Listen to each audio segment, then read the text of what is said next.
Hi everyone, hope you're all doing well.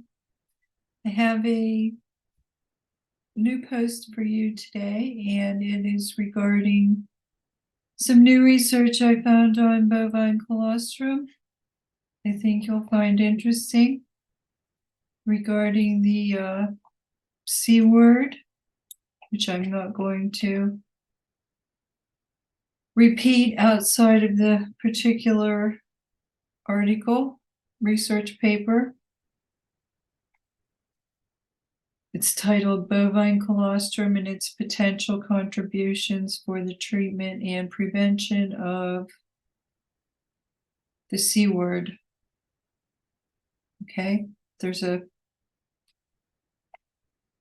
particular reason why I'm not going to repeat that, and I do not want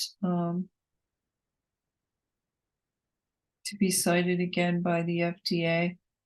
So I'm only sharing what is in the paper and the link to the paper. And I'm only going to speak of the term in general. I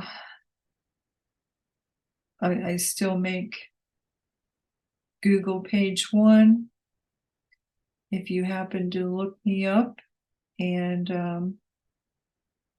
I am quite sure that prevents people from going any further without looking into the reasons why, and the reason in particular why I essentially committed the crime of recommending filtration and an ozonator for your environment during that particular time. Something I will note that Deborah Burks is the spokesman for today, and she is getting well paid to be a spokesman for filtration devices. So that's all I'm going to say about that. The link is in the article. And the only thing I will say is regarding biology. Biology is the study of living organisms. The term exists means having objective reality or being and to live. Viruses are classified as non-living submicroscopic intoxicants. Living things have cells. Viruses do not have cells. Living things reproduce. Living things use energy. Living things respond to their environment. In viruses, none of these are active processes. They simply occur based on the virus's chemical makeup and the environment in which it ends up. Living things have potential. Viruses have no potential. As of 2024, there are no definitive conclusions as to whether a virus is a living organism.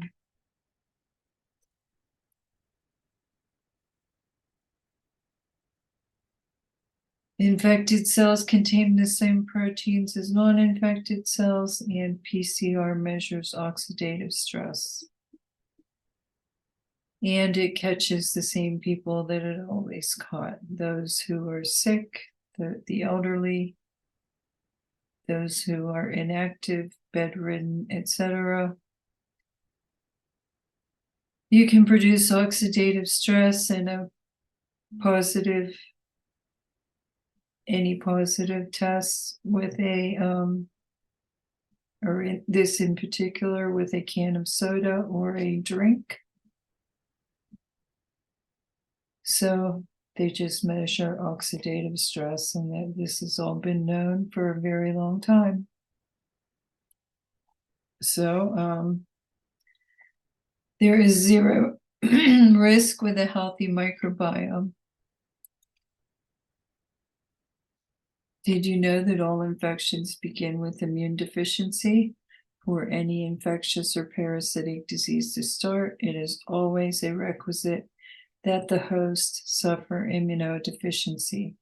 At the same time, infectious and parasitic diseases themselves cause additional immune suppression and more malnutrition. This immune suppression is secondary to the accumulation of free radicals, especially oxidating species, that occurs during and after infectious and parasitic diseases. This is from Clinical Aspects of Immunology and Biochemistry. And I'm just not going to go there because we live in a world of non-objective reality or nominalism,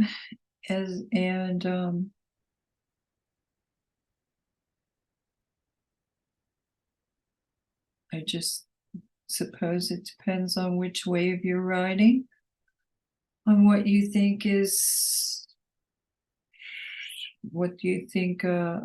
reality is and what it isn't. But we live in a nominalist world today in which power, prestige, and money determine the essential meaning of things. So that's why I'm not going to offer any proofs or anything, even though I have extensive sources and proofs of a lot of things. I'm just not going to put myself at risk for anything anymore by putting it out there, and I am just going to stick with the positive.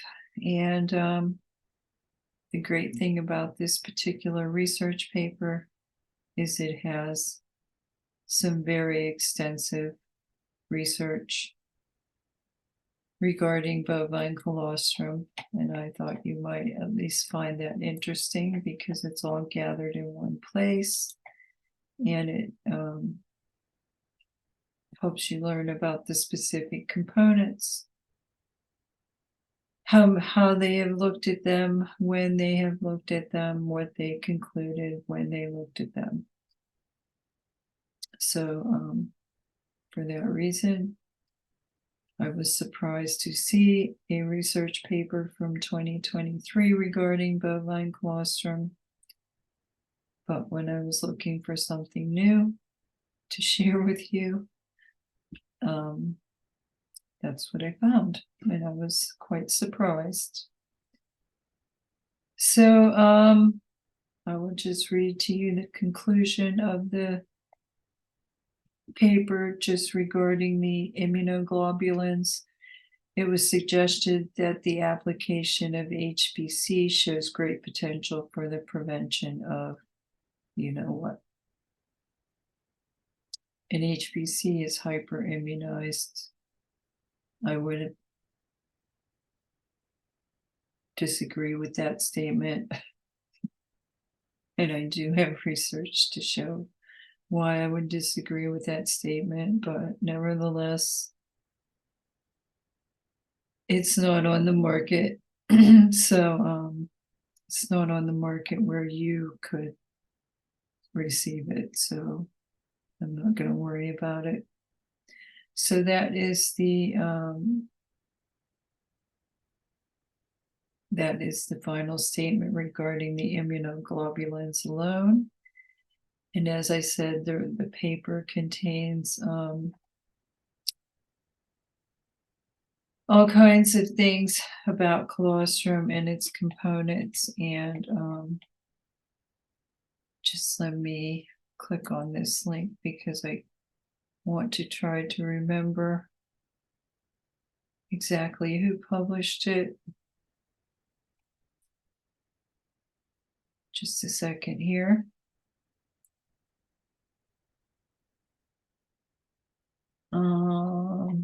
No, I would have to go to it. Let me see if I can copy. Frontiers. It was in Frontiers. That's where it was. Okay. Yeah. Frontiers is where it was. Okay. So I also have a new recipe for brown sugar icebox cookies, which I felt was appropriate for this day, as we are all in an icebox as of late, and it only has 11 grams of sugar per 2 cookies. I believe maybe it had 3/4 of a cup or 1 cup of sugar, but the resulting grams per serving was quite low. So that's about it. And some other winter tips: cod liver oil, beetroot powder has many benefits. Now, if you get oxygen, is one benefit by dilating your blood vessels, helping you produce nitric oxide to make interferon.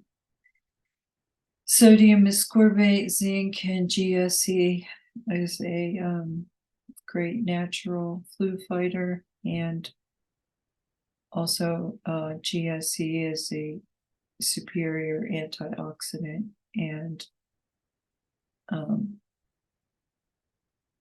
it's just a great overall non-toxic supplement that will not harm your microbiome.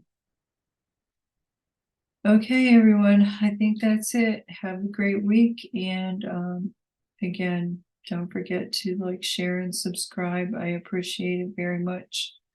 I'll see you next time. I think that's it. Have a great week. Bye.